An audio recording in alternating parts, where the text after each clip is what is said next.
Netroots Nation, please welcome to the stage the Reverend Angel Chiodo Williams.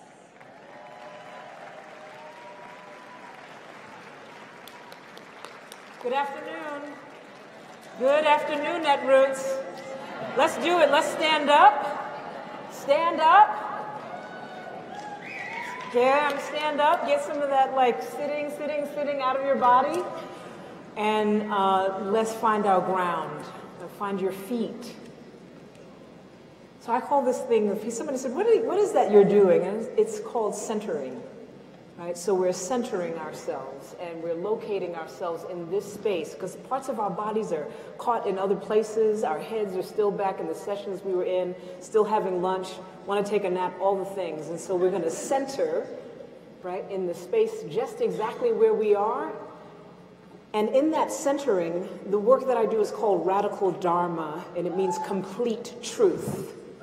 So complete truth means that by training a Zen priest, I know that my spiritual practice means that I also have this physical body that I am in.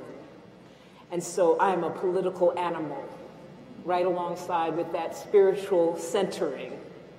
And that we all have to do this kind of work of bringing our inside life and our inside game up to snuff with our outside game. Because that's how we are going to win. So drop in and connect to what matters to you. And as if you weren't here before, connect to that lineage of love that brings you here. Connect to the lineage of love. Now, if that's woo-woo for some of you, just like reach back and think about the people that have had your back. And make sure when you're centering in that love, that what you're also centering in is the fact that when we pay attention, that when we bring to the fore indigenous rights and what matters to indigenous people and to black people, then we're taking care of everyone. And then we want to center our progressive movements in that, like all of the sisters up here said. And that doesn't mean we're leaving folks out. It means that we're bringing everybody in. And that's the complete truth. That's the whole truth. That's the truth that has been left out of our narrative, out of our stories, out of our histories. And we're here to bring it back.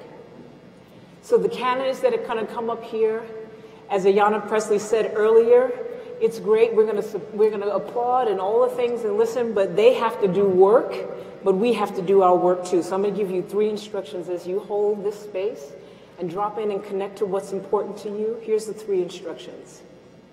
I want you to lean in to the work that you need to do in your inside life, inside here, meditation, prayer, I don't care what it is. I want you to lift people up. Lift someone up, not because you're higher than them, because when you lift them up, that you complete yourself. You become more true to who you are. And I want you to love deeply. To love as deeply and as hard as you can. Because whatever's going on in that administration, they've got nothing for love. They've got nothing that they can bring that can confront if we are all in love with each other. So lean in, lift up, and love deeply. Y'all take care of yourselves. Thank you so much. Please welcome Philadelphia Mayor Jim Kinney. Thank you very much, and welcome to Philadelphia. I hope you're all having an enjoying stay in our city. I want to start out by recognizing one of the greatest Philadelphians who ever lived. But sadly, very few people knew his name or anything about him. I'm here to tell you his name, Octavius Valentine Chiodo. Chiodo is a true American hero, like so many other unheralded, nameless black American heroes.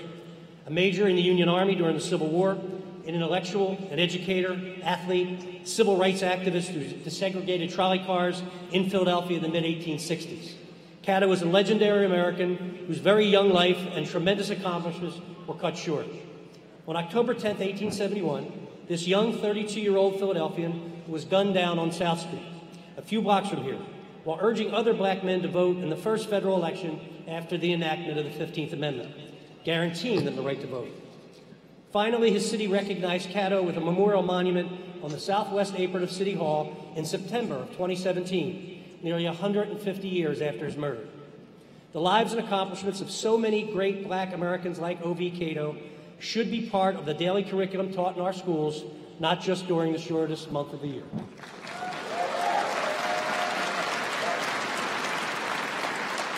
I urge you to visit Octavius' memorial. It's called A Quest for Parity, and honor this man who gave his own life to stand up to oppression, injustice, discrimination, and tyranny. Chiodo is a man for all ages, and his short life has important lessons for today as we resist the evil and hate emanating from you-know-who in Washington and his supporters throughout the nation, because I can't say his name. Philadelphia is a tough city. We're a city with an attitude. You got a problem with that? I couldn't help it. Our city's founder was an immigrant who fled religious persecution and offered Philadelphia and the Commonwealth of Pennsylvania as a refuge to those fleeing oppression and persecution. Philadelphia is a city that provides sanctuary and will continue to provide sanctuary. Providing sanctuary to those seeking refuge in spite of what you-know-who has to say. I will continue to oppose this administration and his evil attacks on our families, those documented or not. We will defy his roundup of human beings and his treatment of our children and their families as cattle. And we will continue our refusal to cooperate with ICE.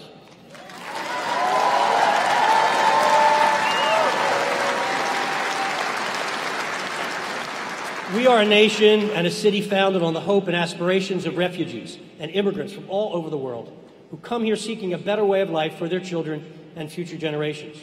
I continue to be awed and humbled by the courage, strength, and determination of those brave souls massing at our borders, risking all as they seek freedom and refuge from tyranny, discrimination, and economic exploitation.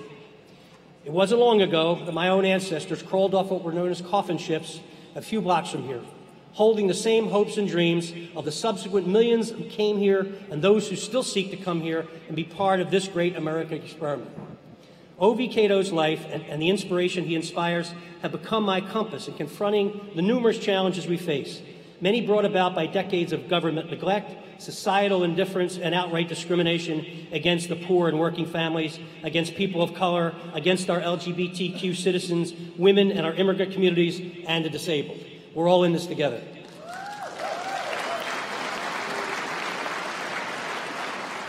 Every day is a challenge on so many fronts.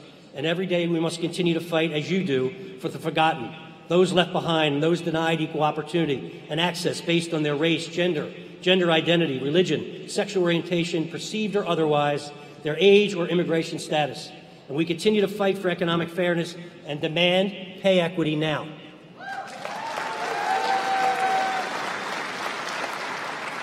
All of you stand up in communities all across our country to protect and advance the core ideals of what truly makes America great. I applaud each and every one of you, and I urge you all to continue to resist, continue to oppose and defy the tyranny of that guy in Washington and his concerted attempt to destroy the very fabric and soul of our nation. He's intent on destroying it.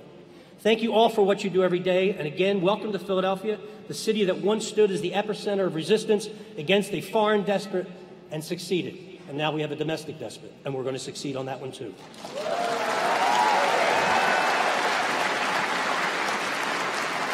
We will succeed again if we all remain vigilant in standing up to this demagogue and tyrant, and we all need to stick together and don't let them divide us, don't let them second guess us, stick together, lock arms, walk forward into history and not backwards like we're going today. God bless you all. Please welcome Philadelphia City Council member Helen Gim.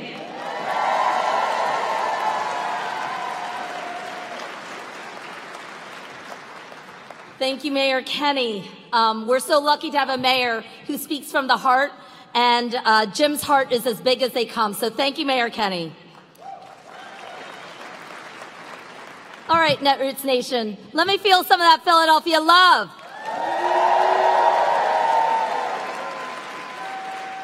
So from the moment that Philly was announced as a host city, I've been so excited to welcome you all here to this, the original city of rebels and revolutionaries and people. We are going to channel some of that historic spirit here today.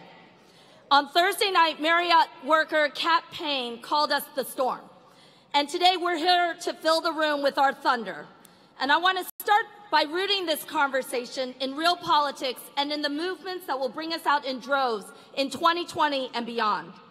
Because if there's one thing that I hope you'll take away from Philly, it's that our politics are only as strong as our movements. I'm a first-term city council member who came into office after 20 years of community organizing and investing in the movements that are remaking our city. These movements offer an alternative to the politics of austerity and fear, of disinvestment and dispossession, the politics that kept 40% of Pennsylvanians home in November 2016. Here, in the poorest big city in the United States, more than 1 out of 4 Philadelphians lives in poverty, and almost 40% of our children are born into it. This poverty is literally a matter of life and death. We have a 20-year life expectancy difference between this zip code and another less than a half-mile away from here. Poverty and inequality on this scale don't happen by accident. It happens when we allow that poverty to become inevitable, when we allow public policy to be driven by private profit rather than the public good. And because of that, my job is not to reflect the political winds, it's to change them.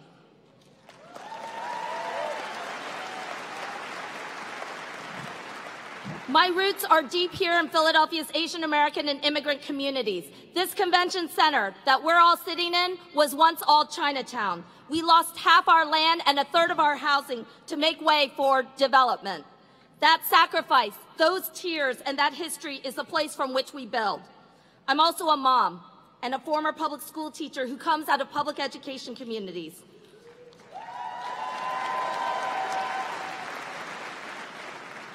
We are a crew of mothers and fathers, of organizers, activists, and dreamers that built a movement around quality public schools for every child, housing as a human right, a justice system that works for the common good, and the belief that one job should be enough. Together, we fought off a decades-long state takeover that stripped our schools of resources, busted unions, over-tested, funneled kindergartners into the school-to-prison pipeline, and unleashed mass school closings on poor and working-class neighborhoods. In response, we built coalitions. We challenged the forces who would profit off the Muslim bans and mass incarceration and called them out for being the same ones profiting off of our health care, cutting taxes for the wealthy, exploiting workers, and closing our public schools, and we demanded change.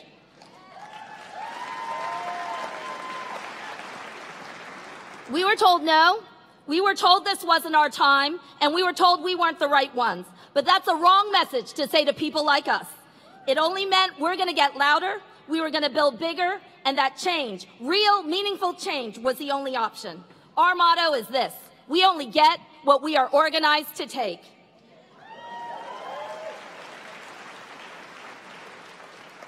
Something else is possible. A coalition which had labored for years, centering the voices of our youth, Black, brown, and immigrant communities, of poor and working class people all across the city. We could build a vision for Philadelphia that's bigger, broader, and more unifying than had anything that had come out of City Hall before. And that the people who told us no, who told us it wasn't our time, well, they were gonna know that we were coming. In 2015, when it became clear that City Hall wasn't working for us, we came for City Hall. I ran to end that state takeover and establish a local school board for the first time in 20 years. 2 years later, led by racial and criminal justice reform organizations, we elected the country's most progressive district attorney, expanding our movement networks and building a formidable base.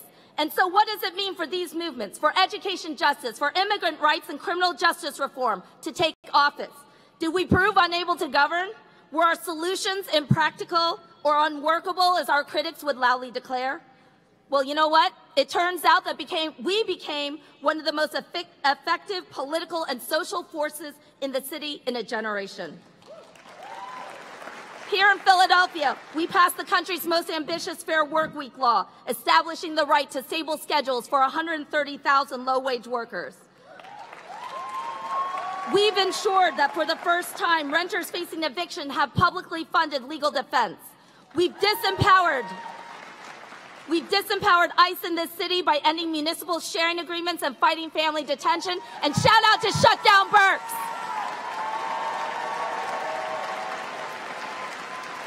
And we restored nurses, counselors, social workers, music programs, and clean water to every single child in every public school.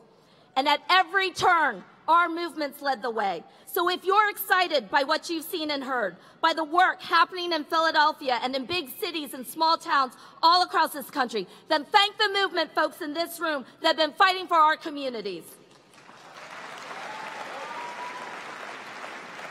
We were at it long before Trump, and we'll be at it long after we crush him next year.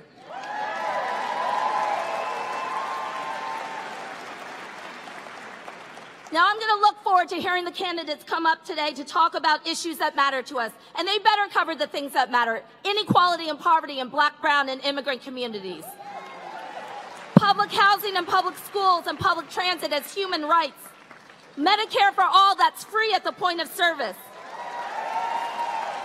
and stop private equity from bankrupting our health systems and profiting off of selling our hospitals like Hahnemann. And I'll say this, that message is not just to Trump, that's to our Democratic governor and to our legislators as well. You will not be complicit.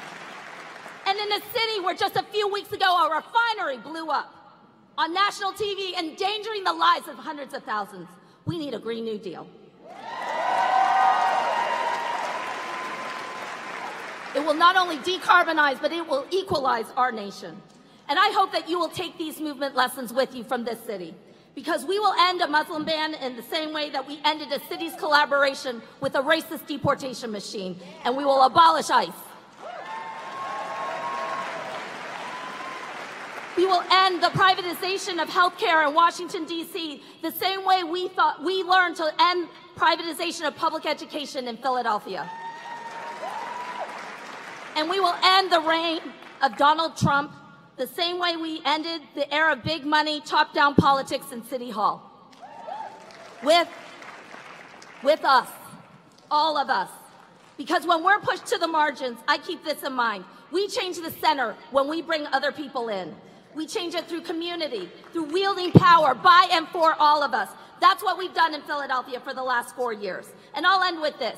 Recently, a big political Philadelphia icon told me that I, and whatever he termed the far left, were the biggest threat to the Democratic Party. And I told him he was damn right.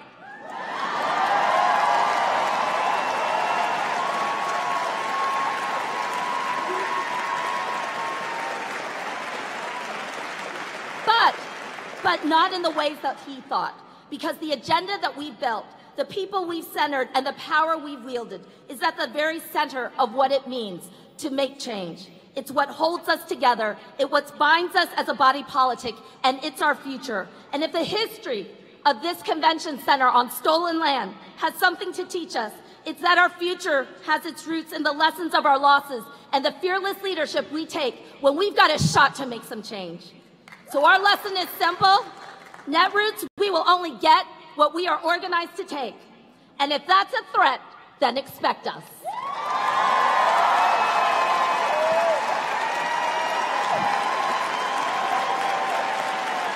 Netroots Nation, from the great state of Ohio, please welcome Senator Sherrod Brown.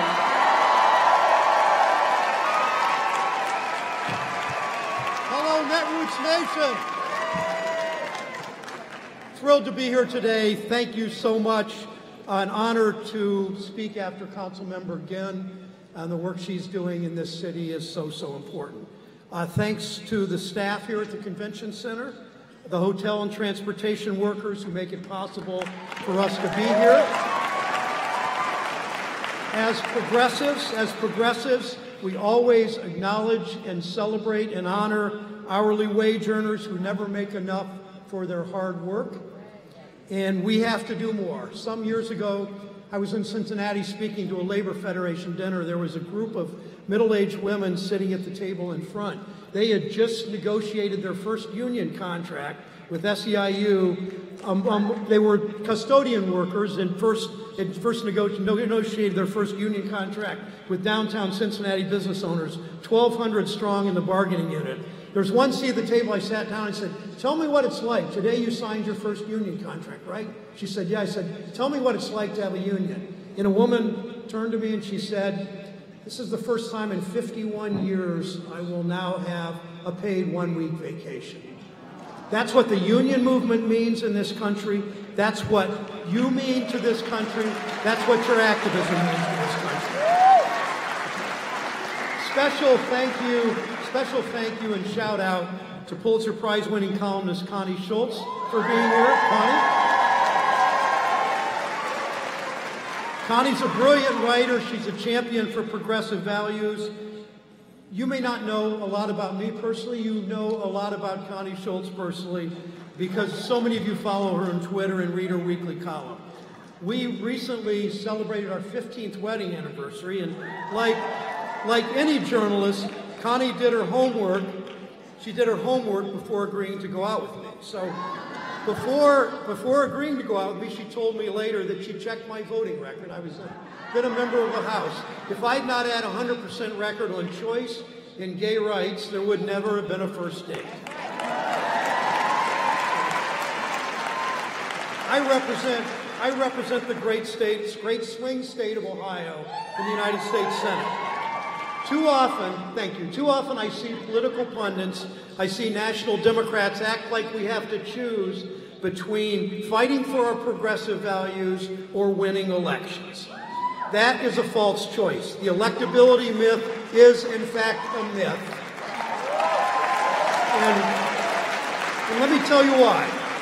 Donald Trump won Ohio by almost double digits in 2016. Last year, I won re-election by 7 points. I didn't compromise on women's rights. I never compromise on LGBTQ rights. I never compromise on civil rights or workers' rights or voting rights.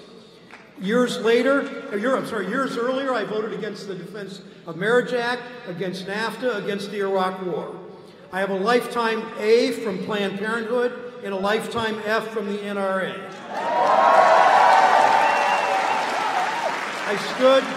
I stood on the debate stage in the most conservative part of Ohio last year during my Senate race.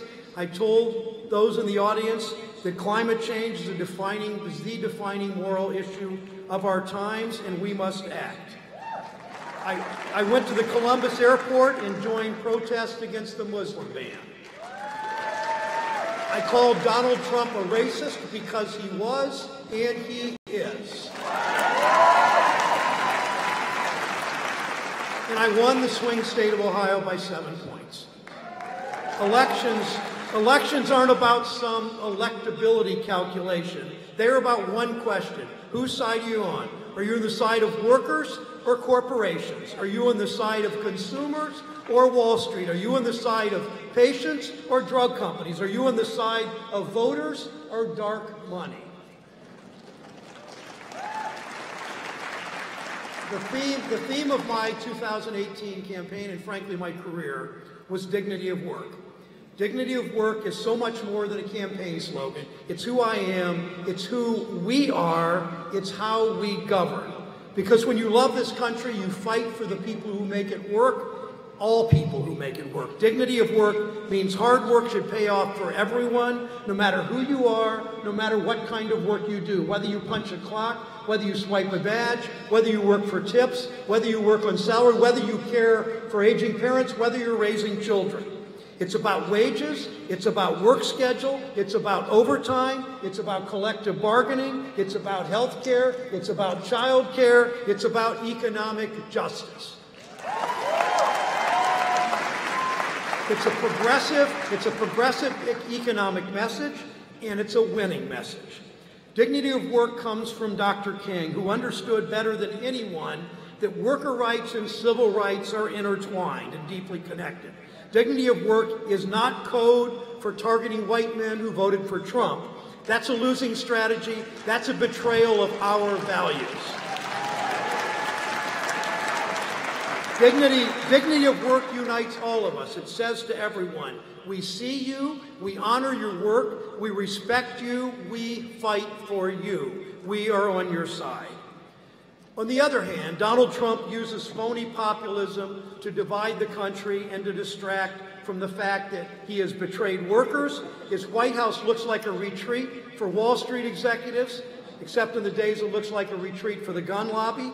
His Supreme Court puts its thumb on the scales of justice, favoring corporations over workers, favoring Wall Street over consumers, favoring drug companies over sick people, favoring dark money over voters. That's not populism. Populism is never racist. Populism is never anti-Semitic. Populism doesn't push some people down to lift other people up. Populism doesn't pass tax cuts for the richest 1%. Populism doesn't try to control women's bodies. Populism doesn't rip children from their parents' arms and put asylum seekers in cages. Populism is none of that.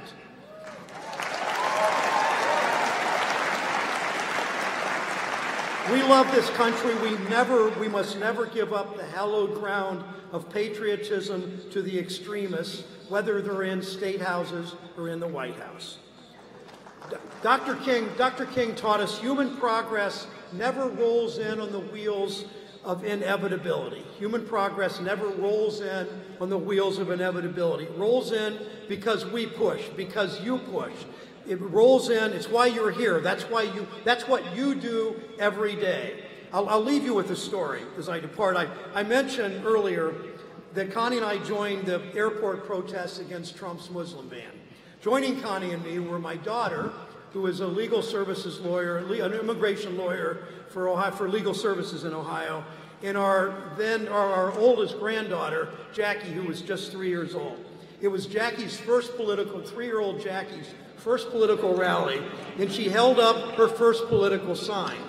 Now, she had drawn that sign, she had written that sign, and to most of you, if you had seen Jackie's sign that she was holding up, you would have thought it looked like the scribbles of a 3-year-old. But to her grandfather, with my grandfatherly X-ray vision, I could see that sign. What that sign said was "Rage Against the Fascist Machine." Thank you for your activism. Enjoy the rest of Netroots Nation. Thank you so much.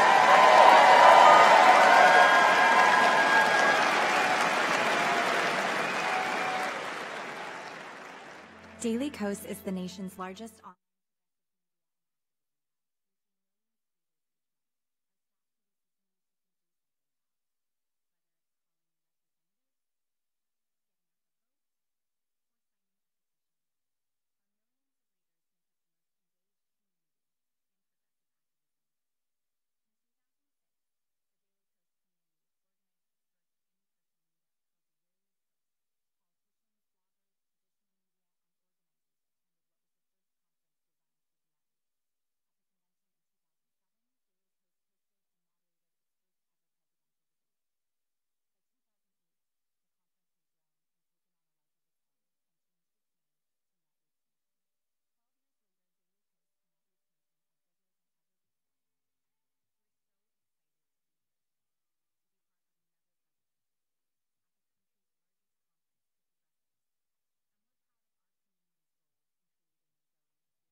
Hello, everybody. This is incredible. So my name is Marcos Molitzis. I am the founder of Daily Kos. I'm even wearing a suit for this occasion.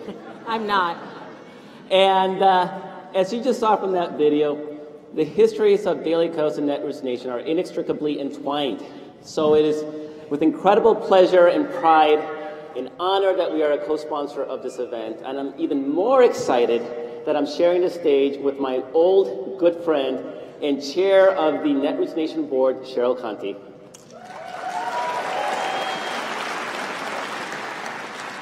Thanks, Marcos. And also, who are you calling old exactly? I'm Cheryl Conti. I'm the CEO of Do Big Things and the author of the Amazon bestseller, Mechanical Bull, How You Can Achieve Startup Success. And I'm thrilled to be co-hosting this forum with my good friend, Marcos, and with Daily Kos. This event is all about giving Democratic candidates the opportunity to directly address the issues that directly impact all of us. A few weeks ago, Netroots Nation and Daily Kos put out a call for our communities to submit questions. Thousands of you responded, and Marcos and I will be posing these questions, one directly asked by you, to the candidates today. So Cheryl and I will actually do follow-up questions when warranted, when needed, and because we want to have a robust, substantive discussion. I mean, raise our hands. Who loves questions about raising your hands? So we're not going to do that. And we're going to have that robust conversation. And in addition to us two asking questions, we're going to have two community activists also ask each candidate questions. So they're going to be intersped within our questions. We're joined today by Senator Kirsten Gillibrand, Secretary Julian Castro, Senator Elizabeth Warren, and Governor Jay Inslee. So, without further ado, let's get started. Netroots Nation, please welcome Senator Kirsten Gillibrand. Thank you so much. This is fun. All right, so I guess I get started. Yes. All right, so first question. We've seen in the news so much about Donald Trump, and he's bragging about the ICE raids that are going to be happening supposedly this weekend all across the country. What is your reaction to those efforts? I think it's disgusting. I think this president, the worst thing Trump has done is literally rip apart the moral fabric of this country. He does it every day when he's locking up children, not giving them medicine, clean clothes, clean water, appropriate food, locking up people, separating families. Under this president, 7 children have died. The fact that dozens are still not reunited with their parents, it's inhumane. It's one of the reasons why I'm running for president, because I cannot stand how he demonizes and demeans the most vulnerable in the world. And as president, I would not spend a dime on for-profit prisons to lock up children and families. So a lot of mayors have vowed that they're going to actually stand in the way. They're going to actively resist those efforts by ICE. What's your, do you support Smart. those efforts? Absolutely. So what's so disturbing about what President Trump has done is because he's really divorced us from our history. Immigration and diversity in our country has always been a strength. It's one of the reasons why we have the largest and most dynamic economy. It's why we have innovation and entrepreneurialism. Immigration is a good thing. And so as president, I will pass comprehensive immigration reform with a pathway to citizenship, making sure that the 12 million people here can start coming out of the shadows, participate in the economy fully. It will be an enormous economic engine. I will change everything about how President Trump is dealing with the border. What he's doing right now is so inhumane and so disgraceful. And my question about deportations, who's he deporting? Is he deporting the family members of our service members who's serving abroad, who have had that protection in place for a very long time? Is he deporting our DACA kids, our dreamers? Who is he deporting? The families and the communities that are helping the rest of the country thrive? So I gotta say, he's wrong, he's arrogant, he's inhumane, and it's why I'm gonna beat him at the ballot box.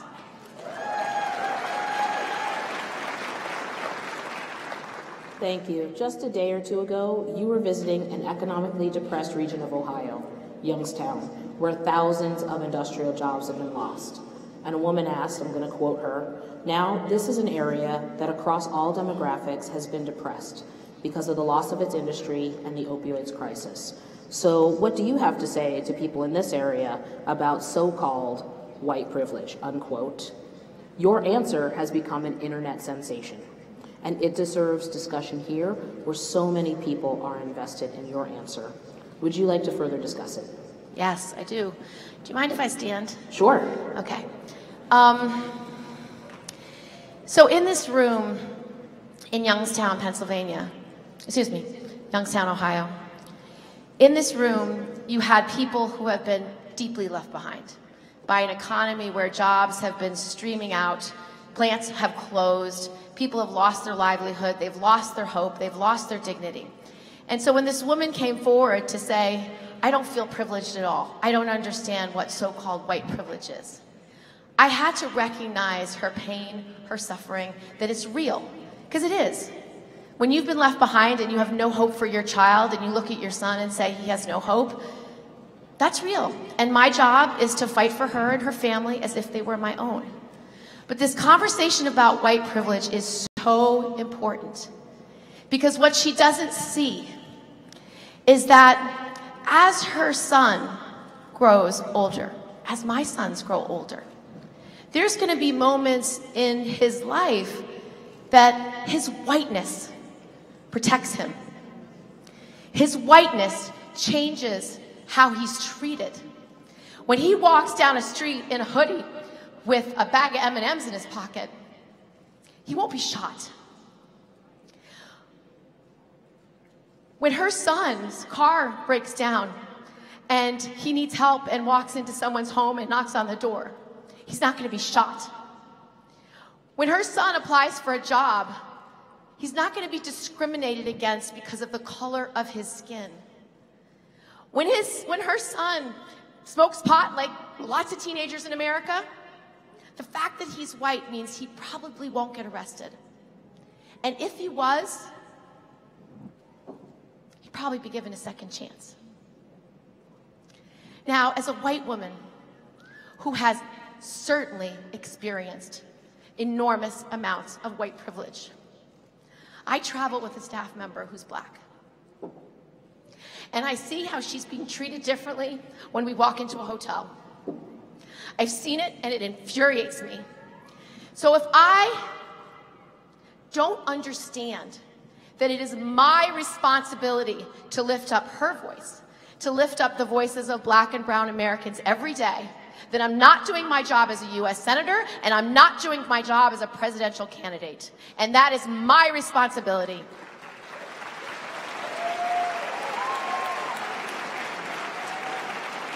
Thank you. Yeah, no, that was amazing. Quick follow-up question. Do you support reparations, perhaps focused on the families like mine of World War II veterans who received unequal benefits under the GI Bill due to race? I do. And that's why I support Congresswoman Sheila Jackson-Lee's bill on reparations. And what her bill says is she wants to have a comprehensive study to find out what the best responses are to deal with institutional racism, systemic racism, the unbelievable wealth gap between black and white Americans. And she knows that without a targeted response, we actually can't solve the problem. And so, as president, I will have a broad-based approach for how I will deal with institutional racism in all its forms, in all its places. Because we see it in healthcare, education, jobs in the economy, and in criminal justice. And I'll just name a couple of solutions that I want to work on in addition to passing that legislation. Maternal mortality. We have among the highest rate of maternal death in this country of any industrialized country. But if you are a black woman, you are 4 times more likely to die in childbirth. Because when that woman says to her doctor or her nurse or her caregiver, something's wrong, I don't feel right, they don't believe her. They dismiss her pain, they dismiss her condition, and so 4 times more likely she will die. In New York City, you're 12 times more likely to die, either within childbirth or within a year of giving birth because of institutional racism. We know the economy is not fair. Minority-owned businesses don't have the same access to capital to grow their businesses, to grow their wealth. So I would use my Small Business Administration as president to absolutely dive into supporting black-owned businesses, supporting minority-owned businesses and supporting women-owned businesses, because that lack of capital means they don't have an opportunity to grow wealth, and to create jobs. I also, two more things. I would also deal with the criminal justice issues, and I would do it directly. I would legalize marijuana, I would decriminalize marijuana, and I would deschedule marijuana. And then with that revenue from this new business, I want to make sure that revenue and those opportunities don't go to Wall Street. Let's make sure they go to Black and brown communities so they can actually be owners, growers, and distributors. I would also take the money from that revenue and reinvest it in the Black and brown communities that have been so disproportionately harmed by the use of our criminal justice system and the institutional racism in it. And I would reinvest in the businesses, in the communities, and have real equity investment. And then in terms of decriminalization, I would vitiate all the criminal records if you've been arrested for marijuana and take it off records of those who have been arrested. Thank you for that. We have our first community question, community activist question. From Jasmine. Oh, look at the whole family. Oh, can I hold her, please? I think you can. Hi, everyone. My name is Jose Mazariegos. I'm a Guatemalan immigrant. This is our daughter, Nicolasa.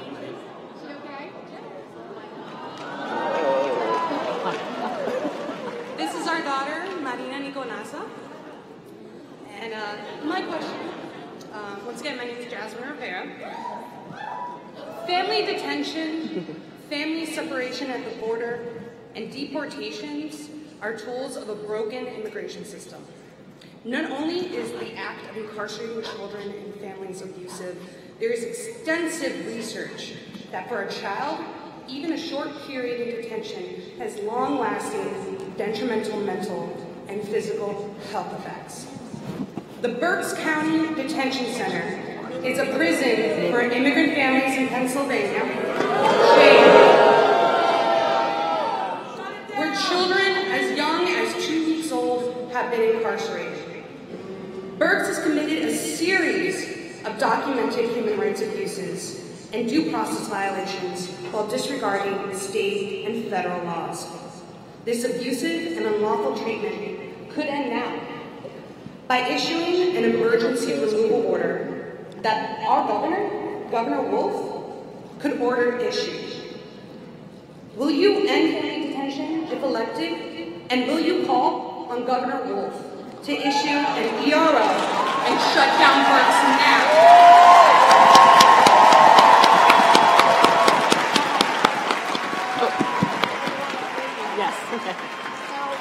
The very direct answer is absolutely yes. I will do both. And I'll tell you, what's wrong about what President Trump's doing is he's actually not funding border security. He's actually not funding the anti-gun trafficking, anti-human trafficking, anti-drug trafficking, cross-border terrorism work that ICE is supposed to be doing. In fact, he's diverting the funds from that and he's putting it all into these for-profit prison systems. So as president, I will not fund a for-profit prison system. I would have a community-based asylum process. So when a family comes seeking asylum, I would make sure, number one, they are assigned lawyers. Number two, we have real immigration judges to assess their claims. And number three, have a community-based process where they can be within the community so they can come back and live with families and community-based solutions. Now, I visited these detention centers. I have to tell you, never have I been so enraged by the inhumanity and the lack of empathy for the needs. When I read stories about children who do not have clean clothes, who do not have access to water, who do not have access to healthy food, while they are locked up by this president, it is something that is against humanity. And all of us have a responsibility to fight as hard as we can against this president. It's why I have the most anti-Trump agenda voting record in the US Senate. Because what he is doing is outrageous. And so I would not allow these processes that he's created, and I would make sure that immigration is taken out of Homeland Security and actually put back into the Department of Justice where it used to be, and have immigration judges that are appointed for life so that we can have a comprehensive asylum humane and thoughtful system. Thank you, Senator. So we have... Oh, yeah, yes. I would call on him. And I visited the places we have in New York, and I got to tell you, they're very disturbing. They're run by HHS, and one of the places I visited, it looks beautiful from the outside. It looks like you're on a college campus. And you think, oh, this is great. But no, it's for young kids from, I think, something like maybe 10, 11, 12 to 17, because the second a child who's 17 turns 18, they call ICE and they deport them. In the bedrooms, they're homes, and the bedrooms look like a prison. Every bed is exactly the same, no personal effects allowed. And they have chain-linked fences around these homes, and these kids are marshaled in and out to where they go. When they get to actually leave the facility once a month for a field trip, they are prohibited from speaking to anyone outside their group. I mean, it is really unbelievable that the only experience these children are experiencing in the United States is incarceration. It's wrong. It's immoral. Yeah, shut it down. Shut it down. So we're running out of time, and the second community question is an excellent one. So I'm going to ask the people out back to send the next activist out so that we can make sure we have enough time to discuss that question. There we go. Perfect.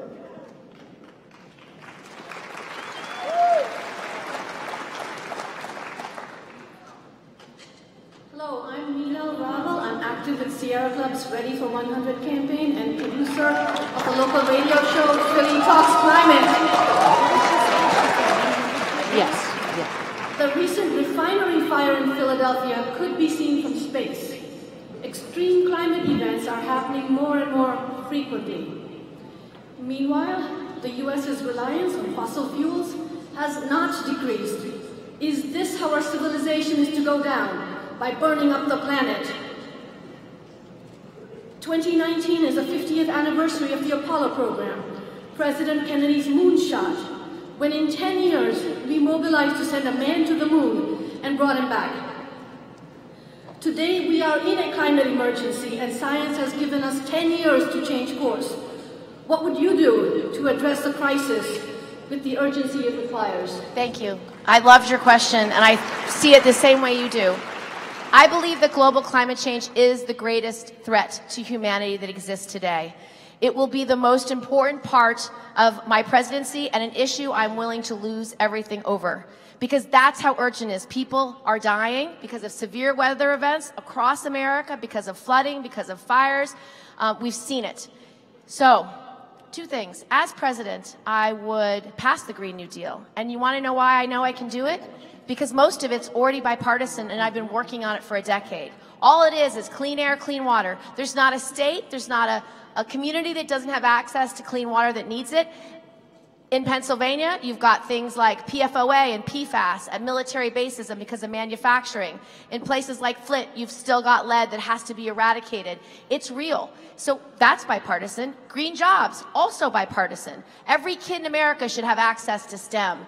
Every entrepreneur and innovator should want to be solving this problem because it's a way to create jobs. We should be investing in wind, solar, geothermal, hydropower, and biofuels with lower taxes and putting a price on carbon to make sure you're actually making the polluters pay more. And last is infrastructure. There's nothing more bipartisan than that. Everyone wants high-speed rail, rural broadband, a new electric grid, more mass transit. So that's how you pass the Green New Deal. The only part that's new is net zero carbon emissions within 10 years, which is why your moon analogy is so good. Because that is your aspirational goal. When John F. Kennedy said, I want to put a man on the moon in the next 10 years, not because it's easy, but because it's hard, he knew it was an organizing principle. He knew it was a measure of our effectiveness and our competitiveness. So he started a space race with Russia so he could drive American entrepreneurs to do this and want to be part of the NASA program. Why not, as president, create the opportunity for a green energy race with China globally? Not only re-enter the global climate accords, but lead the national, international discussion. Make it the cornerstone of your administration and lead.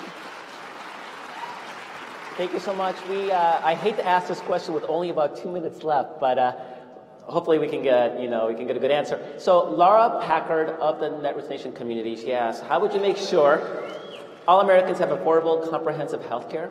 And would you remake our healthcare system through a new plan or more incrementally? So I believe that health care must be a right and not a privilege. Must be. And to get there, you're really going to need to take on the insurance industry as well as the drug companies.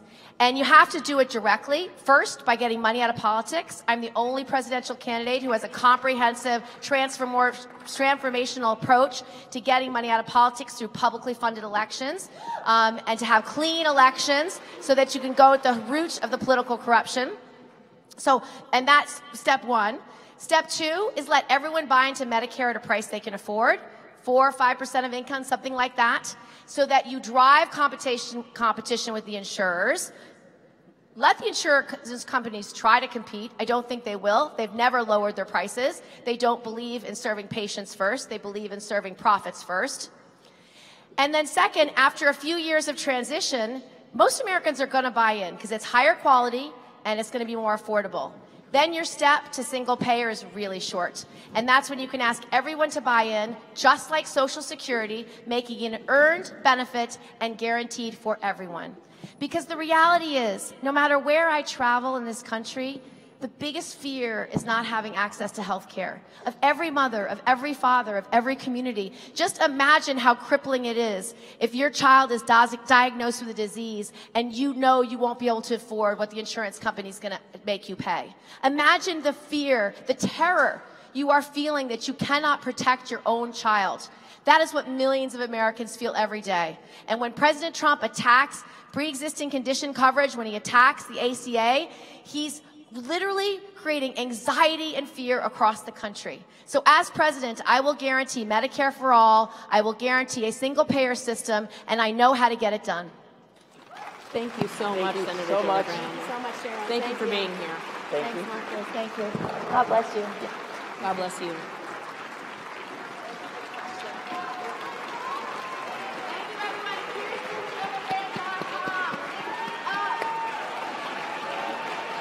Netroots Nation, please welcome Secretary Julian Castro.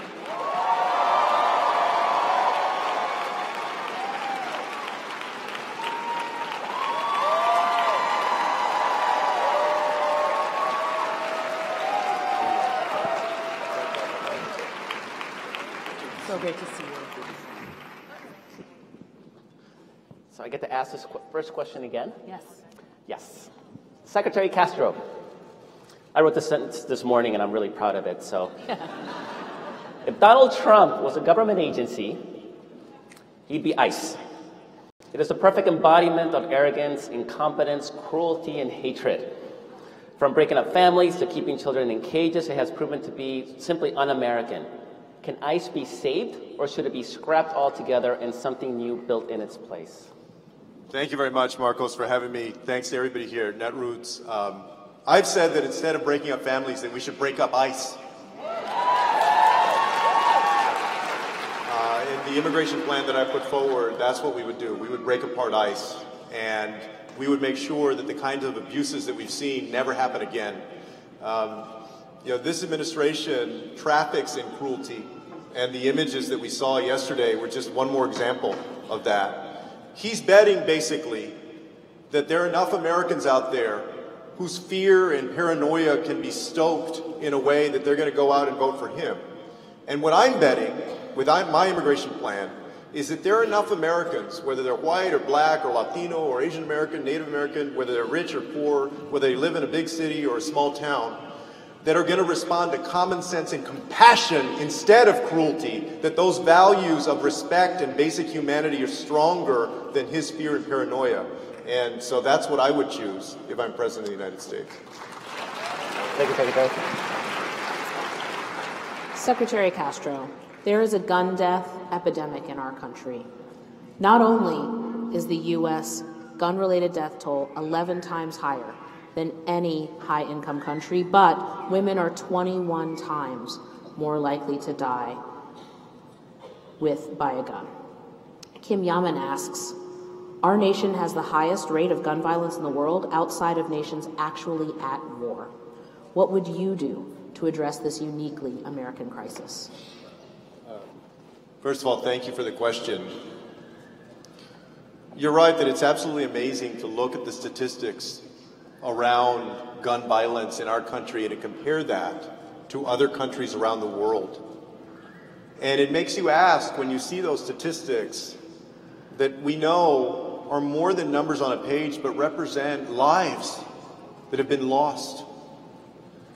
It makes you wonder, what in the hell is wrong with our country that we have so many more deaths because of gun violence than anywhere else? And part of the answer, clearly, is that we need common sense gun reform in our country. I support universal background checks. I support limiting the capacity of magazines. I support red flag laws. I support closing loopholes like the Charleston loophole and the boyfriend loophole. There's no reason that anybody that gets convicted of domestic violence should ever get their hands on a weapon in this country. And then, on top of that, we need a renewed assault weapons ban so that these weapons of war are not out on the streets. We don't need to be arming our teachers. What we need to do is ensure that we have this common sense gun reform. I've also talked about other things that I think we need to do. For instance, we know that one of the leading ways that somebody dies because of the use of a gun is death by suicide. But we really don't talk about that as much. People fall into a depression, or they have bipolar disorder or something else, so that they spiral downward. Oftentimes, and I bet folks here in this audience know this from different family members, or more, maybe you've had a challenge yourself. We need to end this distinction in our country between physical health care and mental health care, and invest in mental health care in the United States, so that people can get the care that they need, and they're not suffering in silence, and they're not hindered by this stigma that still attaches itself to the idea of having a mental health issue. So if we attack this problem like that, then I believe that we can have a safer country for all of our families. Thank you. Now we have a question from Sarah. Yeah. Oh, another baby. More babies. I love. Do you want to go hold that baby? I know. Look, I'm not going to be the typical politician that goes and holds it. All right. She's pretty cute. Also, no. Look, my wife and I know. I have a 4-year-old, and we miss when he was that little. But I know I've been shaking a million hands. I don't want to hold her baby. I've been shaking a million hands. I don't want to give the baby a cold. There's a commitment to health care right there. Sarah. Hello, my name is Sarah Woodhams. This is Mia. We're from United for Respect.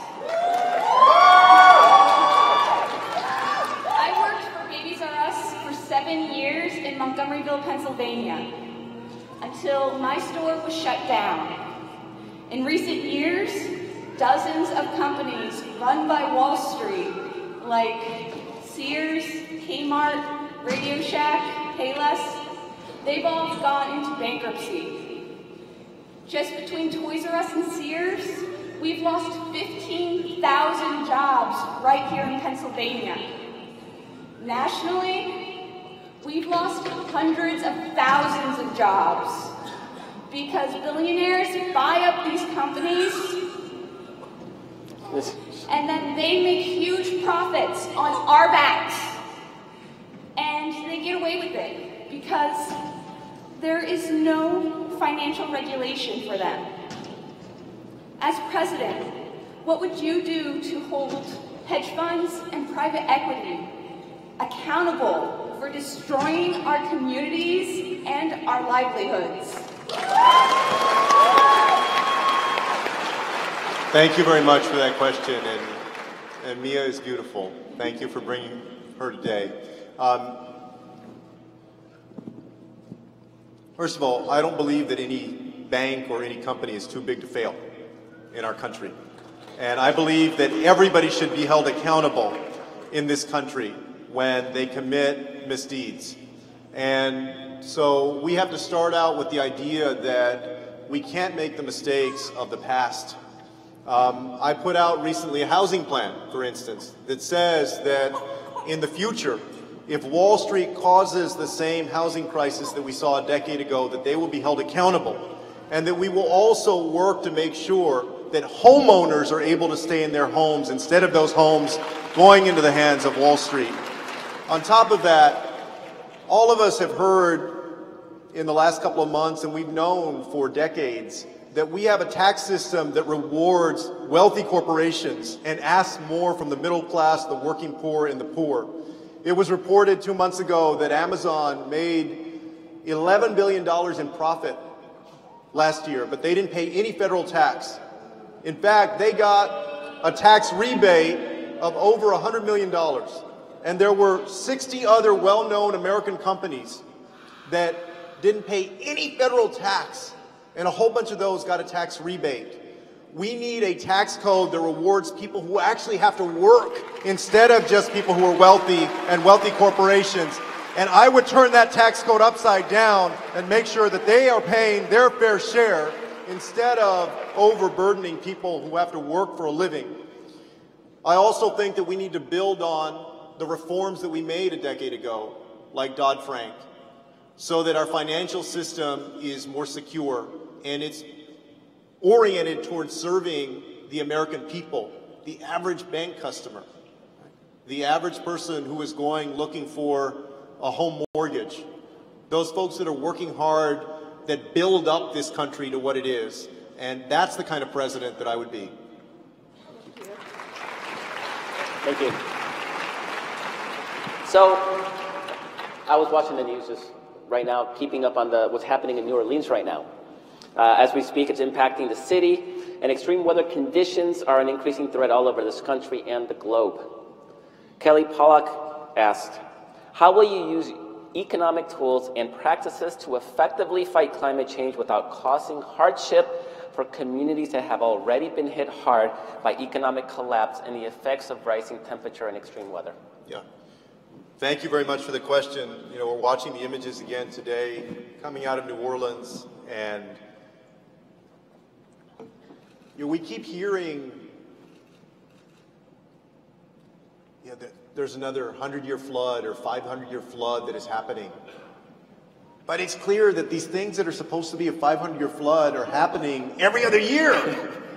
Whether you're in Houston or you're in Louisiana or you're in the Midwest or wherever you are, New York, New Jersey. And that's because of one of the results of climate change. I believe that we can both protect our planet and also create great jobs in the clean energy economy. The first thing that I would do if I'm elected president is sign an executive order on the afternoon of January 20th, 2021 to recommit the United States to the Paris Climate Accord. But really, that's the easy part. That's the easy part. Then we would go around the world and get stronger commitments to get to net zero in the years to come. And here in the United States, I like the idea of a Green New Deal that would invest in getting to net zero, that would impose a carbon fee, and that would also invest in getting more jobs into the hands of hardworking Americans who need them. That includes ensuring that when we do that, when we spark economic opportunity in our country, that it doesn't just go to the big cities, but it also goes to smaller rural communities. You know, a lot of people talk about Texas. Republicans in Texas like to talk about the Texas miracle. But there was an analysis that was done just recently, a few days ago, that analyzed where those jobs in Texas over the last 15 years have gone. And they've gone to Dallas and Houston and San Antonio and Austin, basically the big cities in their suburbs. That prosperity has not reached small-town America. We have to be a strong partner with states when they do economic development to invest in those smaller communities based on the assets that they have, and also to build up their capacity to succeed, investing in the infrastructure of schools, investing in rural public hospitals, because public hospitals in small towns have been closing over the last couple of decades, or some of them closing entirely, others closing their inpatient psychiatric care or OBGYN services. Right? So we need an economic development agenda that includes a climate-conscious approach and that reaches everybody. We've seen that that can work, whether we're in Nevada and we talk about the solar energy industry, in Texas, the wind energy industry, in a number of other states with renewables. That's the kind of approach that I think we need in the years to come. Thank you very much. And we have a community question. From Munira. Local. Yeah.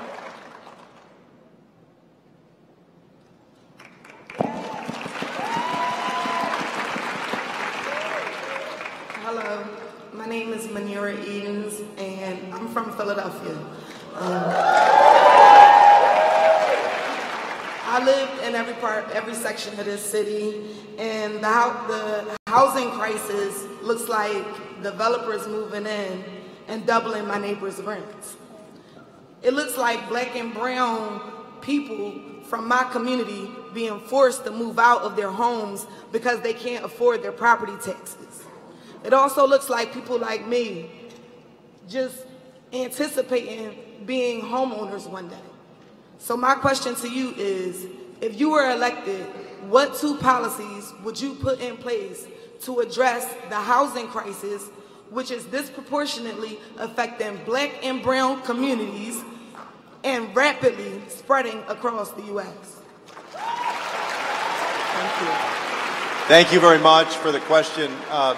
Let me start off by saying that I believe that housing is a human right, that it's a human right, that there's no reason, just like there's no reason that anybody in this wealthiest nation on earth should ever go without health care that they need when they need it. There's no reason that anybody should be without a safe, decent, affordable place to live in our country. We can achieve that. The question was about 2 policies. What 2 policies would I put forward? I put forward a housing plan a few weeks ago that is very comprehensive. I hope that folks will check out my housing plan at julioncastro.com. But let me stay true to the question of 2 policies, all right? Number one of the things that I include in my housing plan is to create an entitlement program from the Housing Choice Voucher Program, so that if you make less than 50% of the area median income in a community, you would be entitled to get a housing choice voucher that would allow folks to go into the market and get housing. We would couple that with legislation that would prohibit landlords from discriminating against you just because you have that voucher. So they can't stigmatize you or discriminate against you because you are paying with that voucher instead of with a check or with cash. Because too often times people that have a voucher are not able to get the housing they need because the landlord won't, still believes bad things about Section 8, about the folks that are on that program. We would legislate against that. That's one thing. A second approach is with fair housing. Because it's not enough to just make the housing available. You also need to make the housing available. You need to increase supply. And you need to ensure that no matter what the color of your skin is, or your gender identity, or your sexual orientation, or anything else, that you're actually able to go and get that housing. So the second policy that I would pursue is a menu of fair housing enforcement. When I was HUD Secretary, we passed the most groundbreaking rule after the 1968 Fair Housing Act to ensure that communities had to bring about equal housing opportunity within their jurisdiction. It was called Affirmatively Furthering Fair Housing. And it said to cities, to counties, to housing authorities that were getting our money, hey, you need to be more serious. You need to come up with a plan for how you're going to ensure there's equal housing opportunity in your bounds.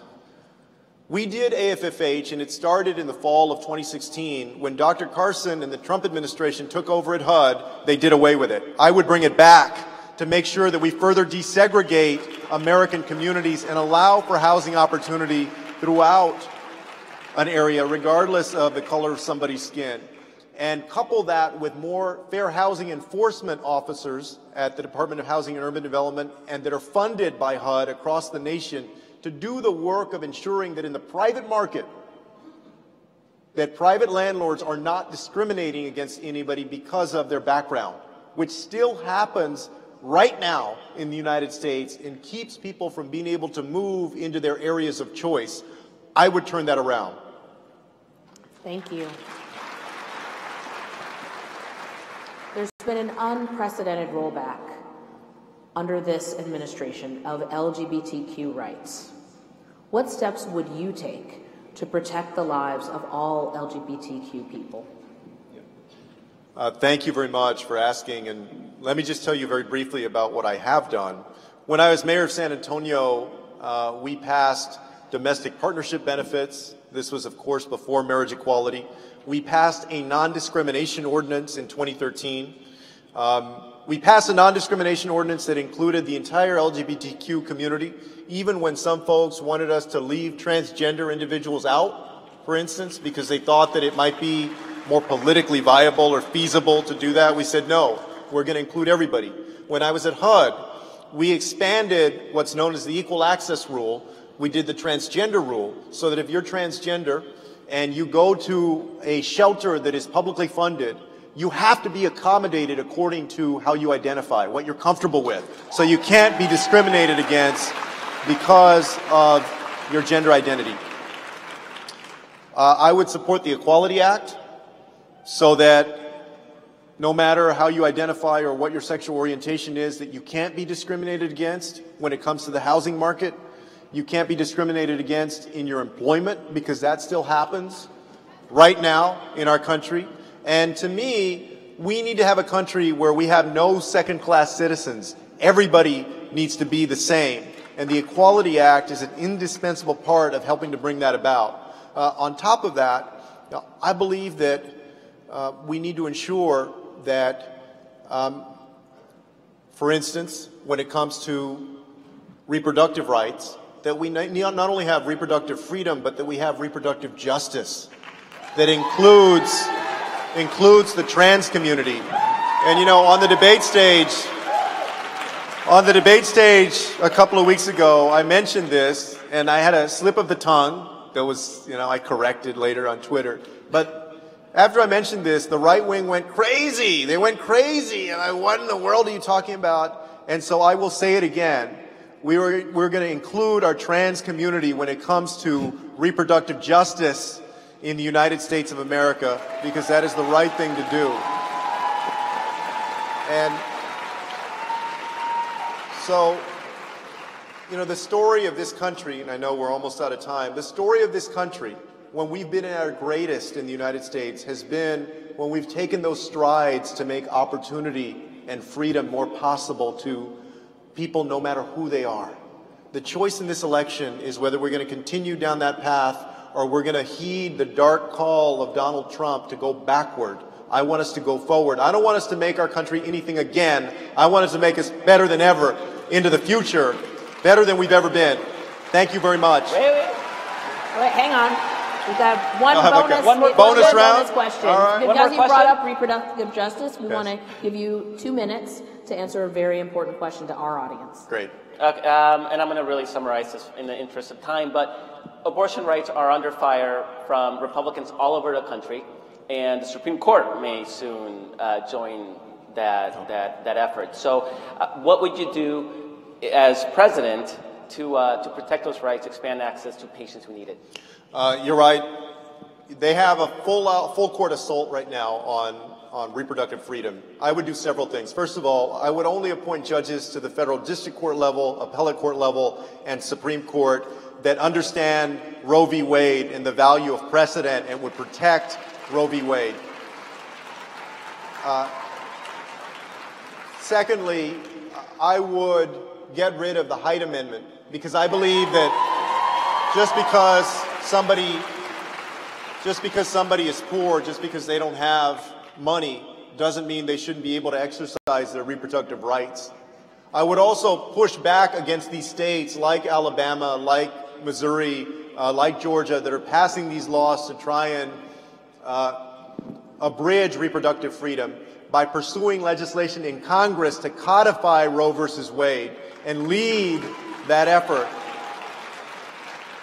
And this is something that touches the lives of so many people in our country, that this is the time when we all need to step up. And I would do that if I'm elected president.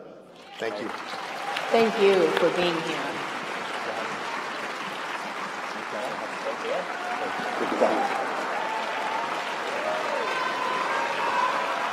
Netroots Nation, before we welcome our next candidate, we have a notice from the fire marshal. We need to clear all center aisles, and if you are standing on the edges, you can stand, but you cannot sit, and there must be room for anyone to get by, including folks who need assistance from a device. And now, please welcome the great senator from Massachusetts, Elizabeth Warren.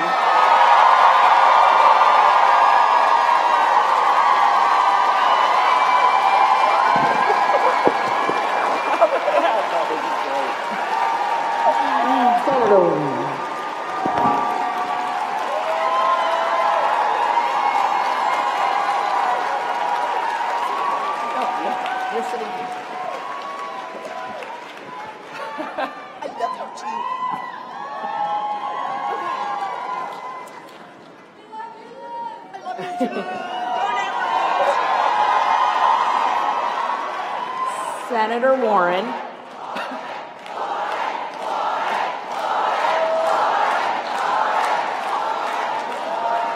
You know, the best part is she'll give you a hug like she gave us.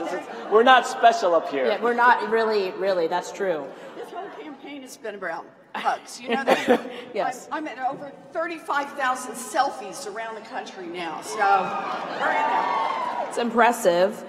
Senator Warren, you've been coming to Netroots since before it was cool. This is actually our largest Netroots Nation ever. I think it keeps growing. Just keeps growing. Isn't this your 7th Netroots? So the first time I came was 9 years ago, and it was a moment to say 2 things. One was thank you, and the second is please more. And the thank you was we had just together, Netroots and My Fight and some other groups that gotten the CFPB signed into law. And the second was we were in that space. The consumer agency didn't have anyone to set it up yet. And so I knew that it wasn't enough just to get the thing passed into law. It's a good bill. It was going to be a good agency, but only if we all stayed in the fight, got it into the fight, got it built the right way.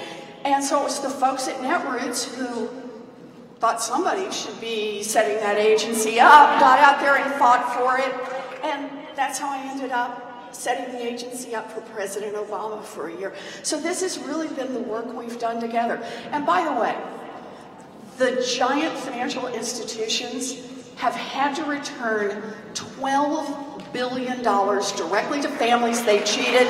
That's your work, and that is the proof that we can make government work for the people. We just have to get in that fight. Absolutely. Yep. Why do you believe this community, you keep coming back, why do you believe this community is so important to building progressive power in America? So I think the way we're going to build progressive power in America literally is from the roots up. It's whether you call it grassroots, netroots, it's about how we reach out, because the central problem in America today is we have a government that works great. It works fabulously for a thinner and thinner slice at the top. The rich and the powerful have figured out you can invest in buildings, you can invest in training your workforce, but you know, you get a much better return on your investment when you invest in politicians in Washington to give you what you want. Well, Netroots, grassroots, a grassroots movement is how we take our country back and how we decide we are not going to be an America that just works for those at the top. We're going to be an America that works for everyone. That's it. So, the FTC just voted to levy a $5 billion fine on Facebook. Exactly. The vote was along party lines, with the 2 Democrats saying that the fine didn't go enough. And in fact, the fine was so low that Facebook stock went up after the announcement. They were thrilled. So given the impact social media played in the 2016 elections and just general invasion of our privacies, how should tech companies be regulated here and around the world? Okay. So let me just start with a blunt statement about that entire industry. We need to break up big tech. And for me, it's about three issues that kind of twist together. The first one is the structure that we talk about. And there's a variation on this structure every time you go through it. It's with Facebook, it's with Amazon, right? It's with Google. Amazon is the easiest one to talk about it for. Think about it. You go to Amazon to buy pet cookies, right? You go to buy all kinds of stuff at Amazon. And if you're a small business and you want to sell, you've got to be on Amazon. Just to give you an idea of magnitude, Walmart is 9% of all retail sales that happen physically. Amazon is 49% of all sales that happen online. So small business goes and they provide the platform. Yay, I love the platform. But they also suck up information about every one of those transactions. What you searched for and what you searched for, they suck up enough information to figure out, oh, this pet cookie store is profitable. And so what do? They use that information to decide it will become the Amazon pet cookie store. They don't call it that, but that's what they do. And then they move your profitable business that you sweated and bled for back to page 7, where it dies. So here's my view on this with these giant companies. They can run the platform, in other words, they can be the umpire in the baseball game, or they can have a team in the league. That is, they can be the businesses, but you don't get to be both. You break them.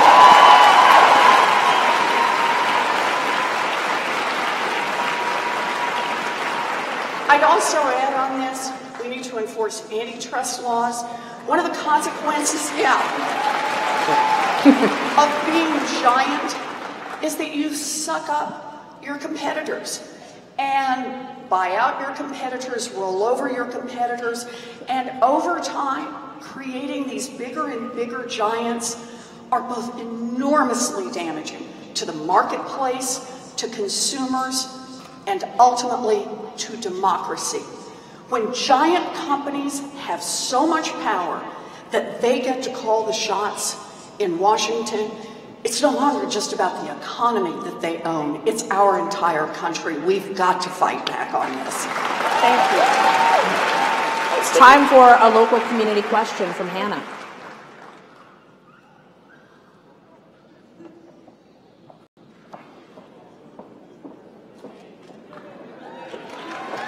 Hi.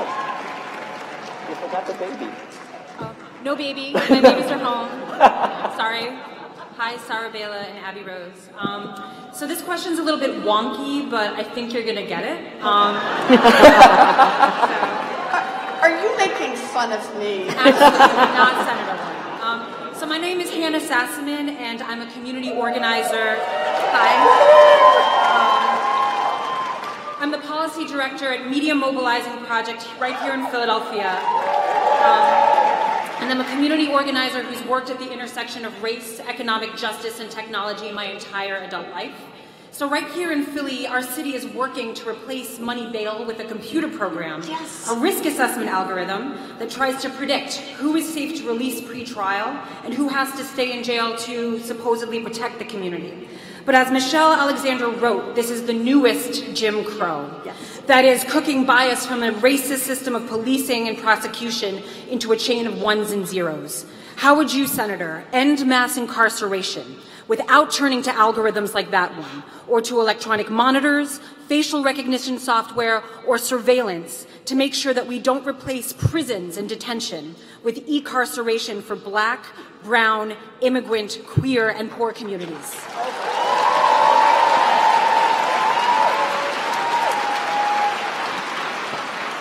So I'm a huge fan of Michelle Alexander's work. And one of the things she points out in her book is kind of the front to back quality of our mass incarceration system. That it starts on the front end with what we make unlawful, it then works its way through the judicial system, including the cash bail system that basically penalizes people for being poor, penalizes them for being black, penalizes them for being brown, penalizes them for being queer, goes after them for anything that stands out. It's also a system that then locks people up for profit, and at the end, even after people have served, destroys their opportunities to be able to reintegrate into their communities, to be able to get housing, to be able to get a job, any part of this. So when we talk about how we're going to change and reform the criminal justice system, it really needs to be front to back. And it needs to be a conversation that is about race, that is about gender, that is about sexual identity, that is about all the pieces. We have data, for example, that show us that for blacks and whites who commit exactly the same crime, not slight differences, exactly the same crime, blacks are more likely to be arrested, more likely to be arraigned, more likely to be taken to trial, more likely to be convicted at trial, and more likely to receive higher sentences. It's study after study after study that tells us we have a criminal justice system that does not meet what is engraved above the Supreme Court of the United States, equal justice under law. It is a system that tilts in favor of a few and against the many, who are lost and who are destroyed by that system. So when we think about pieces on how to change, part of it is we're going to have to look at this and break it apart because we've got a lot. So for example, I strongly support making marijuana legal. And a reason for that is not just for those of you who think it's fun, not just for the mellow folks in the back, or the folks with all the cookies over there, but also just to understand how race intersects that very question. That the best data show that African Americans and whites use marijuana at about the same rates, but African Americans are about 3 times more likely to be arrested for marijuana use. So, easy answer for me, make it legal and then that problem goes away. But there are a lot of places where we have to come into the system, and I particularly, since you started, want to talk about the question about cash bail. We need to get rid of the cash bail system. We need significant reform in this area.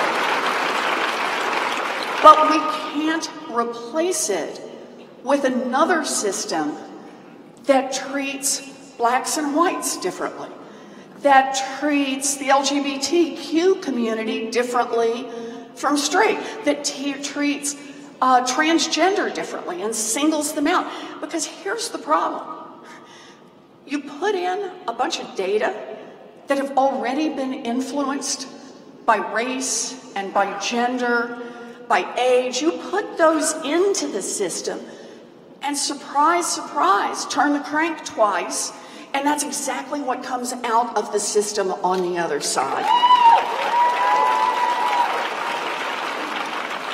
So I'm in on reformation. We've got to reform this whole system.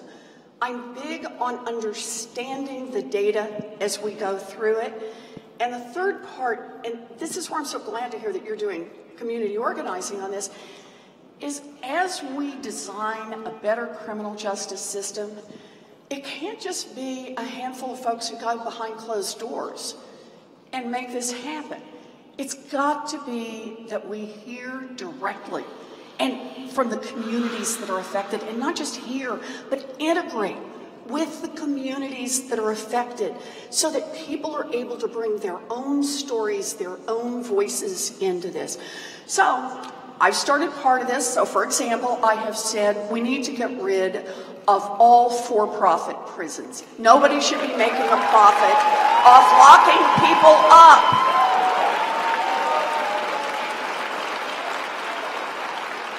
But there's a whole lot more coming in this plan, and I hope we're going to be able to work together on it. So thank you. Thank you. Thank you. Thank you, Senator. Melissa Ryan from our community asks, I'm there.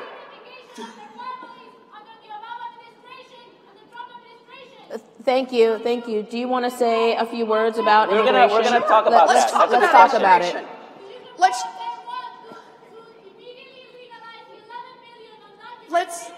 Let's talk about immigration. Let's let her answer. She is going to talk about that issue. Thank you. Let's let the senator answer your question. She can't speak if you keep yelling. Please.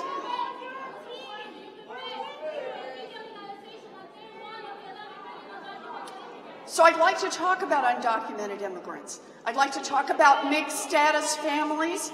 I would like to talk about an overhaul of our immigration system, because that's what we need. And it starts with the premise that immigration is good for this country. It makes us stronger. It makes our economy stronger. And it ties us to families all around the world. So I have released an immigration plan. I hope you'll take a look at it. And here's what that immigration plan starts with. The first part it starts with is we need to expand legal immigration in this country. We've had families held apart for far too long, and that's not who we are. It doesn't strengthen our economy. It doesn't make us safer. It doesn't help us build a stronger future. Part two, we need a path, and I will build a path to citizenship, not just for dreamers, but for families. A path to citizenship for people who are here to stay. A path for citizenship that is both fair and attainable. It's about workers. It's about people who've been here for a long time, who have become integrated into our society. Part three is I will stop this ugly mess at our borders. No great nation tears families apart. No great nation locks up children. We must at the borders respect the dignity of every human being who comes here. We need independent immigration courts so that there is truly justice for people who are here. I want to say, just off to the side on this, I come from a tradition of witnessing.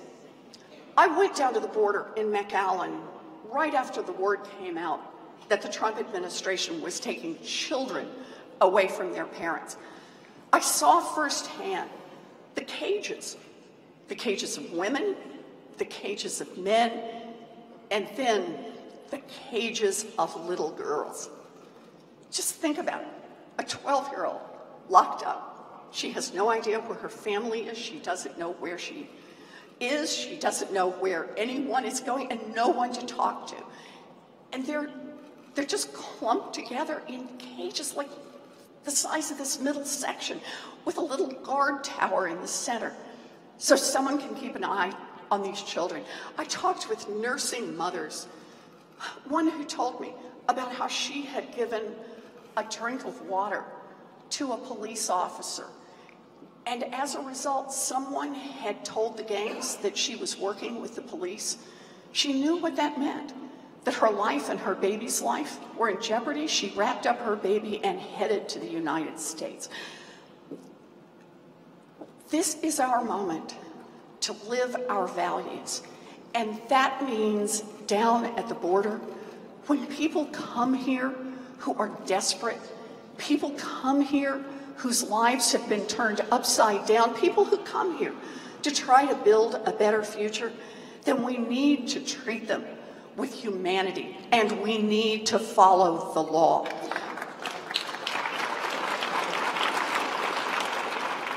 I made an announcement yesterday, and that is to anyone out there who's working in this system, understand you abuse immigrants, you physically abuse immigrants, you sexually abuse immigrants, you fail to get the medical care that they need, you break the law of the United States of America.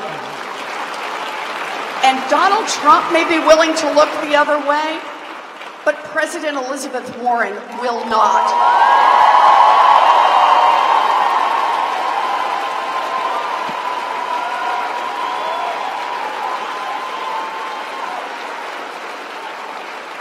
On my first day, I will empower a commission in the Department of Justice to investigate crimes committed by the United States against immigrants.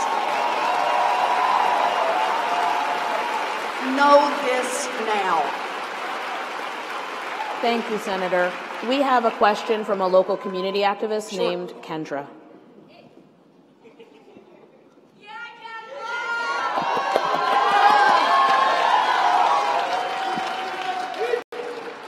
Hello, my name is Kendra Brooks. I'm a mother of 4, grandmother of 3, a Philadelphia public education organizer and activist, and a city council at large candidate under the Working Families Party here in Philadelphia. Here in Philadelphia, we have been ground zero for the decimation of public education, for corporates trying to privatize our children's education, for over-policing of Black and brown students, and for massive school closures. But we are also the home of a true movement for public education. Our movement is full of people ready to create a world-class quality education for our city on the local level. So I ask the question, what is your plan, your comprehensive plan for K-12 education in this country, particularly around school funding, charter school accountability, and union rights? All right, thank you.